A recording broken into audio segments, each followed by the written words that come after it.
Hello, everybody. Miss Scavone here. Welcome to my first video of the year. We're gonna get started by talking about the different types of my cat is sneezing. She has a cat cold over here. Anyway, we are going to get started by talking about the different types of psychologists and all the career pathways that you can do in psychology. We'll talk about the early perspectives of psychology and some important theories and pieces to know from the beginnings of psychology as a science. So let's get started. All right. So there's plenty more career pathways, like so many career pathways within psychology that we can talk about. But we're going to focus on the 12 ones that AP mainly focuses on and that the book focuses on. Later on, though, once we have the exam, I'm going to try and bring in people from different pathways in psychology. Pretty cool. I've actually had a forensic psychologist Zoom in my class. She's the one who worked on the Slenderman case, actually. I've had developmental psychologists, social psychologists, yeah, just a wide variety of people, sports psychologists. So yeah, stay tuned for that. But we'll get started by kind of debunking some myths that psychology isn't just the typical, like, oh, person lying on a couch, Freudian therapy, talk therapy type thing, where you're talking about your repressed memories, right? That's one specific pathway. But we're going to talk about that there's a lot of different ways that you can go just beyond therapy and whatnot, and using your psych degree and expertise in different ways. All right, so a biological psychologist looks at the parts of the brain and brain structures and looks at how that impacts our behavior and functioning. So you can think more of the neuroscience vibe.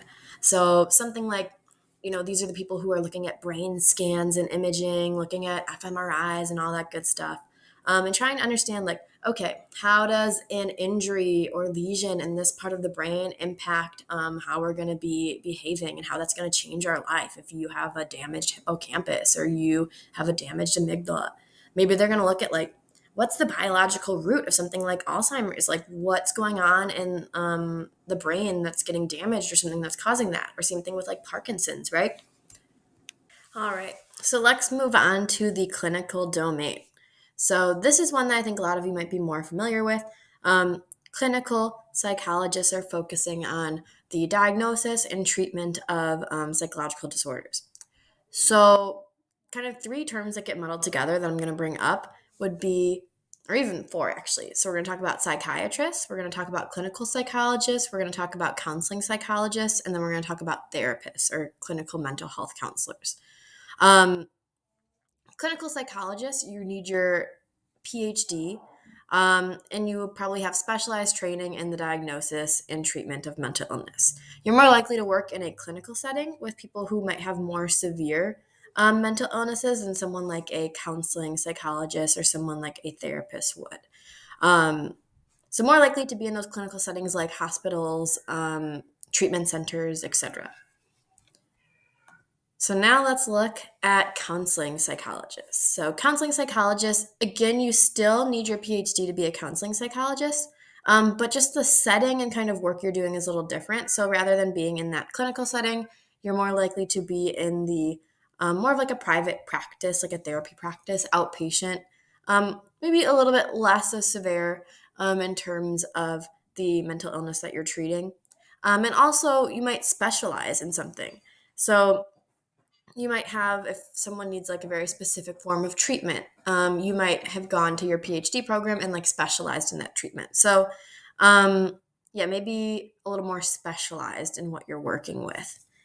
So let's break it down.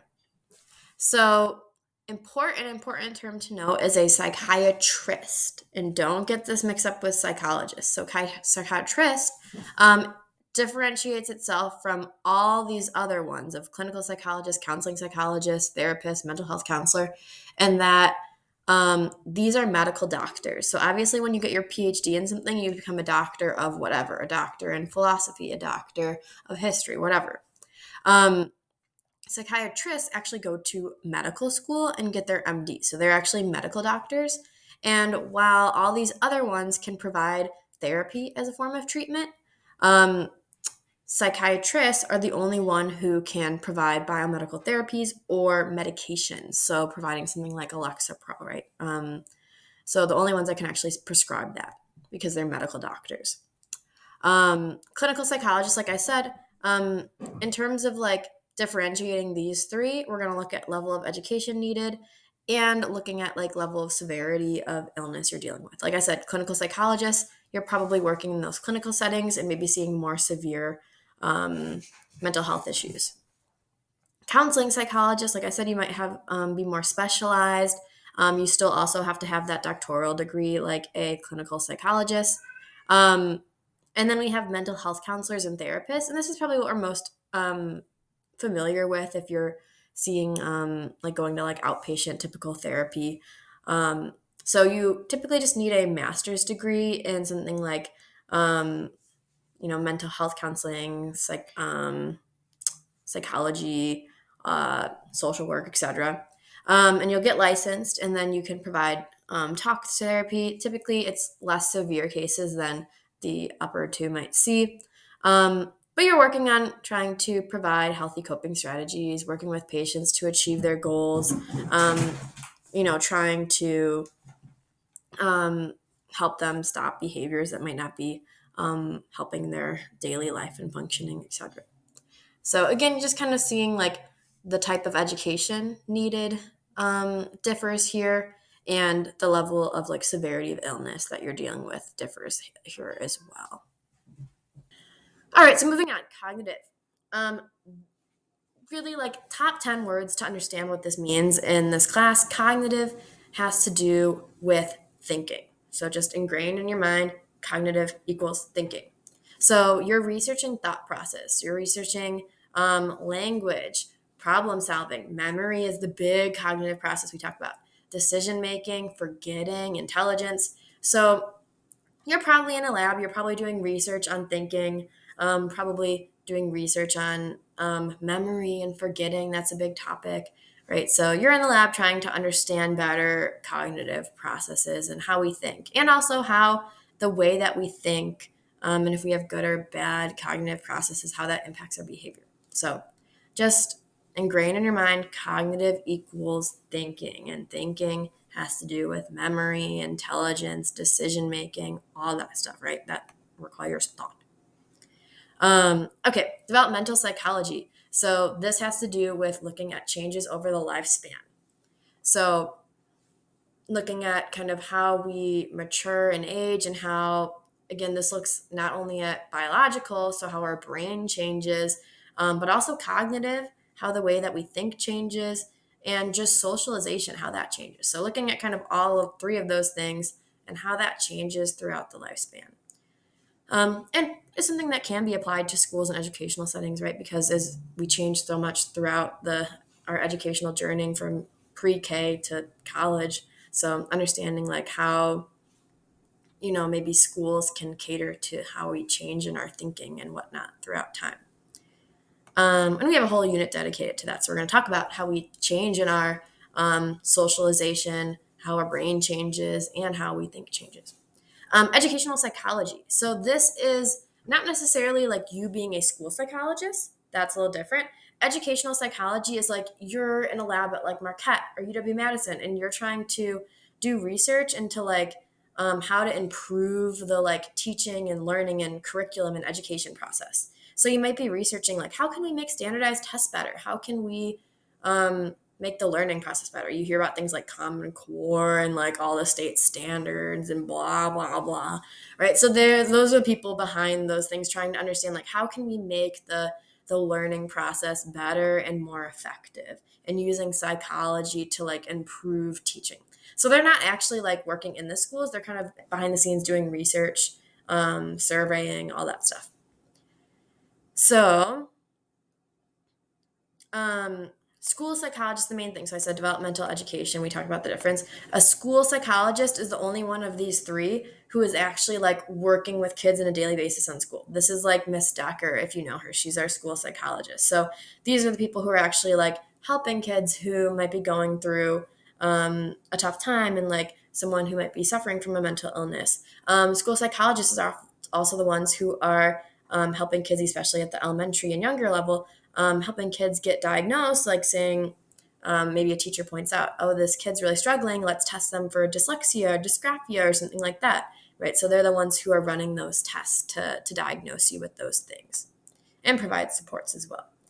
Experimental psychologists, just in the name, these are the people who are doing research on basic psychological projects. So these are just people who are most likely in a lab running experiments. You can think person in the lab coat, whatever. Typically, this is in a college. Most experiments are funded through universities and their labs. So, yeah, pretty much in the name. Industrial organizational psychologists. This is fun. These are one of my favorites. Often abbreviated as IO psychologists. So these are people, this is a different one that we don't really think about. They're using psychology, very capitalism. They're using psychology to try and increase productivity and efficiency in the workplace. So trying to, you think you have a big factory, a big team, trying to see how can we like maximize productivity? How can we get people to work together and specialize and just create that kind of workplace culture to like help improve that culture and increase productivity. So this is kind of a really interesting one that's not talked about, but very helpful to major companies. Personality psychologists looking at different theories of personality, looking at the roots of our personality. Where does it come from? Nature, nurture. Are there like 5 main characteristics of our personality, 8 dimensions, 16? So looking at personality tests and things, trying to make those more effective. This is another one that's really important to know. So I'd start this one, psychometric. We probably haven't heard of this one before. Psychometric are the people who are actually designing the psychological tests, right? So if you are getting some kind of test to diagnose you with a disorder or something, right? These are the people who are actually designing the tests and the studies that are used in tests, or the tests that are used in studies. So they're creating and designing the tests, but they're also the ones who interpret them and extrapolate that data. So they're the ones who are using statistical analysis to pull through and understand, like, okay, here's what the data says. What does this mean? How can we apply it? So they're just people who are kind of the number of people, like really good at the data and putting that together and interpreting it. Social psychologists, these are people who are interested in understanding how our social environment impacts us. So opposite of biological, not looking at what's going on in the brain, but rather looking at like how the world around us is impacting us. So I had a social psychologist come in and talk to us in 2020. And he talked about his specialty, psychology of racism and prejudice. So trying to do research on like what's causing that and like how that social environment can impact that. All different things. Maybe you're doing research on helping behavior and what situations are people more likely to help you. So yeah, maybe you're doing research, but you're just looking at through the lens of how that social environment impacts you. And then finally, we've got positive psychology. This is the rainbows and unicorns one. So positive psychology critiques normal psychology by saying that they focus too much on what's wrong with us. And it's like, here's all our problems. But, there's thriving, successful people out there. So why don't we focus on what's, making us good and what's helping those people who are doing really well and achieving their dreams and living out their best lives. So focusing on what are those traits and behaviors and things that they're doing to be successful and how can we use that to help the average everyday person. So focusing on things like mindfulness and gratitude and, all that good stuff, and just using those things to try and improve our lives. So there you have it mainly. All right. I won't go through my little fun history lecture, but we'll go through some of the early perspectives of psychology. Moral of the story of what I was going to say above is that psychology has not been around that long. It's a relatively newer science in the grand scheme of things. And we're going to look at some of the beginning perspectives that kind of laid the groundwork. So they're not as relevant right now, but were important back in the day. So first, we have a dude by the name of Wilhelm Wundt. He is called the father of modern psychology, and he is important to know because he is the one who created the first psychological laboratory. And he created a perspective called structuralism. So this was one of the very first perspectives that people used in psychology. So he basically said that we should focus on uncovering the basic structures that make up mind and thought, so our consciousness. So kind of understanding the basic structures or things that make up our lived experience. So the parts of the brain that kind of come together to make our lived experience. So we're looking at things like sensation, perception, memory, emotion, language. So all those things that contribute to our lived experience. Those are all different kind of elements or parts of our consciousness. The key thing to know about structuralism is it relies on something called introspection, which is basically just self-reporting what you're actively thinking and feeling. So we think of this as something that happens often in therapy, right? It's just you just telling like what you are actually feeling and thinking at that very moment. So just reporting out what's going on in your mind. So you can think of strengths and weaknesses of this. Obviously, if you're reporting out something, like, are you being fully truthful? Like, is your therapist actually getting the real deal? Right. So it's good because you are telling what you're feeling. But again, is everyone always completely honest? And if you're saying you're sad, what mean is subjective, right? What's sad to you could be something different of what's sad for someone else. So that's kind of the problem with that. We know that sometimes we're not fully honest people, so that can be a bit problematic. But associate structuralism and introspection together. So structuralism, looking at the structures and parts of the brain, looking at the elements of consciousness, so all these things, and then using introspection to share out to the psychologist what's going on in your mind. Then along came our next OG psychologist, which is William James.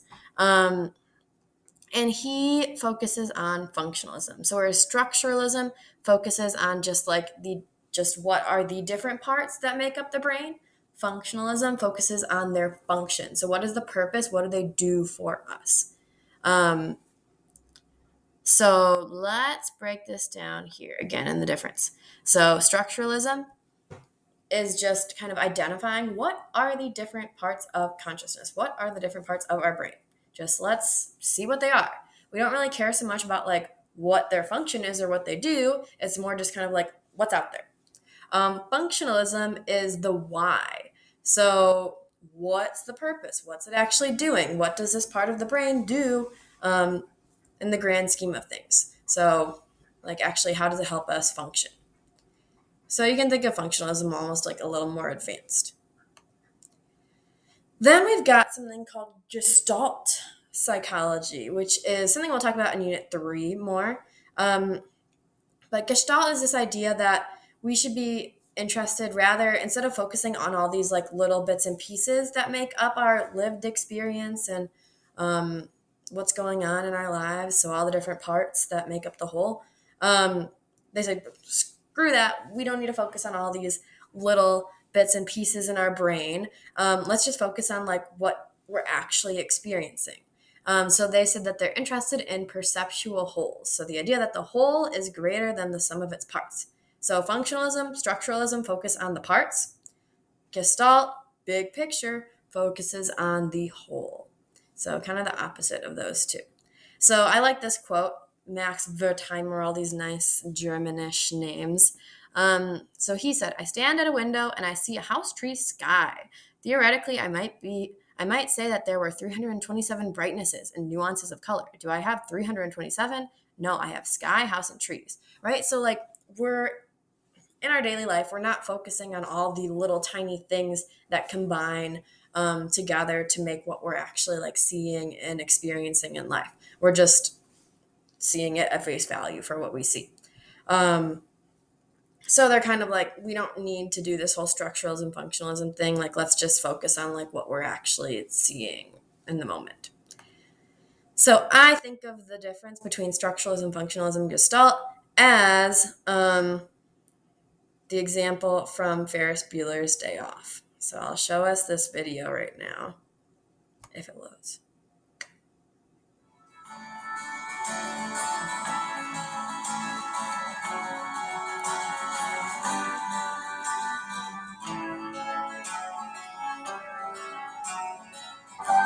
Okay. So, famous scene from Ferris Bueller in the Art Museum. This is pointillism. So, the painting is actually made up, rather than a normal painting, it's made up by tiny, tiny dots, pointillism. So, you're going to see what we see. This is the Gestalt. We're seeing the actual image of Saturday in the park, a nice little scene here by the riverside. But as we get closer, we're going to go into structuralism, in which you're seeing all the tiny, tiny pieces that make up our conscious experience, right? Look at all those tiny dots. Cameron is dumbfounded over here. Oh my God. Woo. Right? So structuralism is these tiny, tiny dots.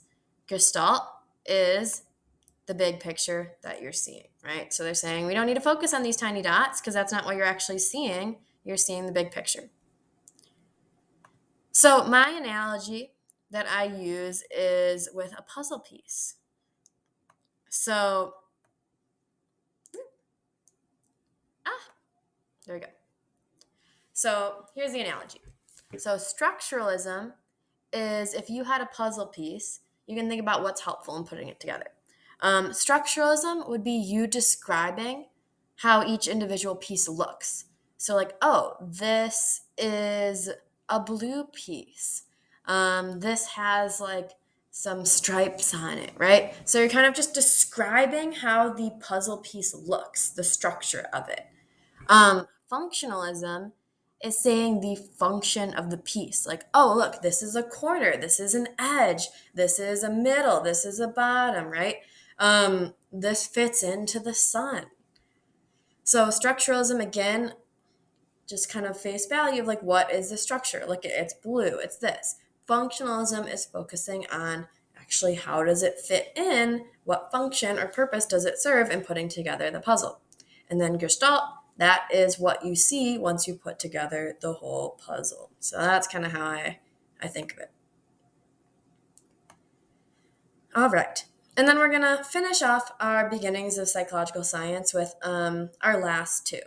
So we have behaviorism, which we're going to talk about as its own perspective as well that we focus on when we talk about the 7 perspectives tomorrow. But behaviorism is the idea that we should only focus on observable events. So we shouldn't focus on the things going on in our mind. So we shouldn't focus on cognition and the parts of the brain. We should just focus on observable behaviors. And we're going to get all into this later on. So don't worry about too much. And then psychoanalysis. Everyone's heard of Freud, our buddy, weird guy. So psychoanalysis, this is the Freudian perspective, which is all about using that like repressed memories, understanding what's going on in the unconscious, and all of that is understanding our behavior. So those are kind of the beginnings. Many of these we don't really use in current modern psychology, but that's not to say they're not important because obviously they laid the groundwork for more advances. So that's kind of our intro and history here. Yeah, all right. I will see you all tomorrow to talk about the 7 psychological perspectives.